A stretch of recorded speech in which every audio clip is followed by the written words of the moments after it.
जय जय जगन्नाथ सांग मैंने एवं मुझे रोषे करुँ आज आम कौन कौन रोषे गोटे सुंदर कथा टे कहि आप शेष पर्यंत शुणे एवं आमर काबुली मटर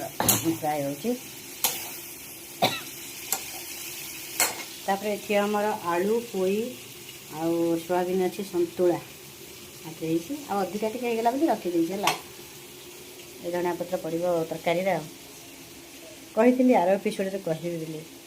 जड़े जड़े कुकुर भली स्नेह पाइक बंचा इच्छा कहीं सब बेले आमको अन्याय कथा कहले भी आमको मुंडातु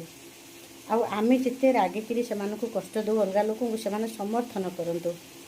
तेणुक सी जब आप कुकुर भली स्नेह देवे ताले सी आपण पाखक आउ जी हे आप बिछणारे गुंजी हे सब बेले स्नेह पावा दरकार निजस्व व्यक्तिगत स्नेह आ राजा भली बंचा